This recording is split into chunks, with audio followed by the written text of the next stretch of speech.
وقلیل من عبادی الشکور. مسافر و غریب حقیقی نه آن که به روسیه یا یمن و سوریه می رود، اما همانی که به کفن پیچانیده بالای تابوت می برند غریب است. غریب با مناسبت با دیگران حقوق و گذرگاه خود را دارد که در آن می رود. راه باشد دراز و ذخیره ها کم. قوت و نیرویم تمام شد، مرگ باشد در را می کوبد.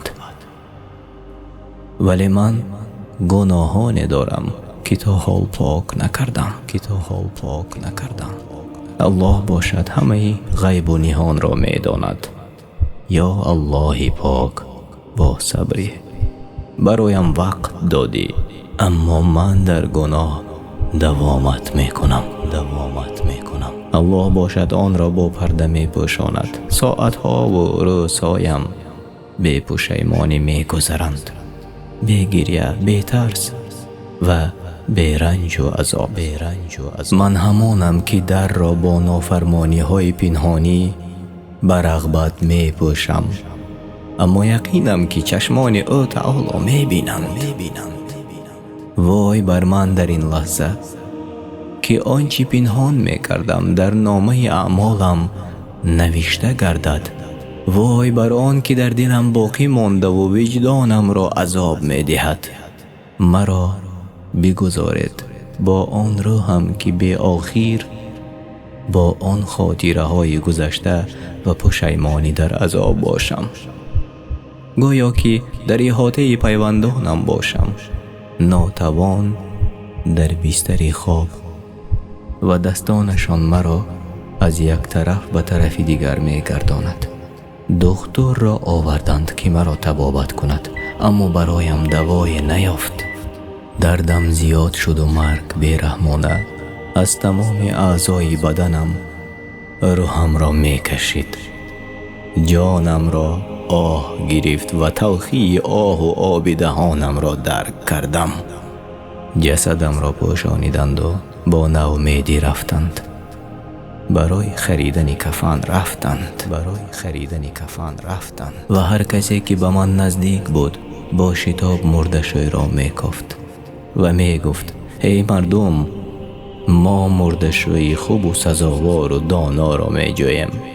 نزدم آدمی آمد و لباسم را بدر کرد و با من تنها بماند. منی به حرکت را روی میز ماندند و با آب بدنم را پاک میکرد. 3 بار مرا بشست و به مردم امر کرد که کفن را بیارند. لباس من آن شد که آستین ها نداشت و ذخیره ام گیاه های خوشبوی بود که در داخل کفن انداختند.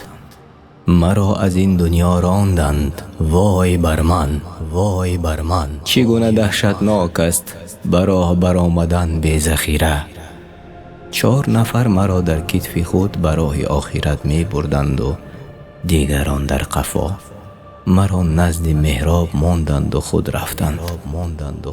امام جنازه را خواند، نمازی که در آن رکوع و سجده نیست. مرا آهسته به درون قبرم فراوردند. یکی از آنها مرا به قبرم نهاد و رویم را کشاد و از چشمانش اشک جاری شد که ریش‌هایش تر شد. خاک را بالایم پاشیدند. دهشت مرا فرا گرفت که چی در پیش مرا انتظار است. در پیش منکر و نکیر چی میگویم؟ ترس فراگیرم شد. لحظه ای که آنها را فکر کردم، مرا شناندند و سوال و جواب را آغاز کردند.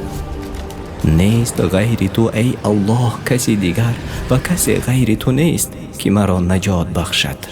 رحم کن از رحمتت مرا و امید ببخش. در حقیقت در گناه غرق شده‌ام و در حقیقت غلام گناهانم گردیدم. نزدیکانم مال و ملکی مرا به هم تقسیم کردند، اما گناهانم با وزنینی‌هایش با من بماند. همسرم دیگری را به خود شوهر کرد و مال و ملک خانه‌ام را به اختیارش گذاشت و فرزند مرا به خود خدمتگزار گرداند. اموال من برایشان به آسانی میراث ماند. تو را این زندگانی دنیا فریب نکند. زندگانی این دنیا جز بازی و بیهودگی چیزی دیگری نیست که دلها با آن سرگرم می شوند و بدنها با آن بازی می کنند، به سببی که در آن زیب و زینتها و شهوتها آراسته شده است. بعد از آن زود از بین می رود. با آنان نگر که بعد تو باقی ماندند و مال دنیا را جمع کردند. آنها نیز این دنیا را با یک کفن عوض می کنند. با آنچه که امروز داری شکرگزار باش، حتی اگر غیر سلامتی بدن چیزی دیگری نیست. ای کارنده تخمهای نیک، تو حاصل نیک به دست می آری.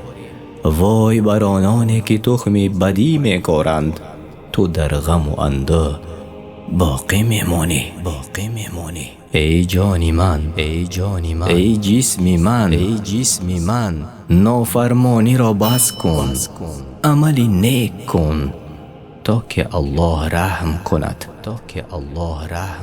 ای جان، وای بر تو ایمان بیار، شاید بعد مرگت پاداش نیک را سزاوار شوی. و درود و سلام به پیامبر صلی الله علیه و سلم و شکر و ثنای بی پایان الله تعالی را هر صبح و شام ما را رزق و روزی و رحمت و بخشایش عطا می کند.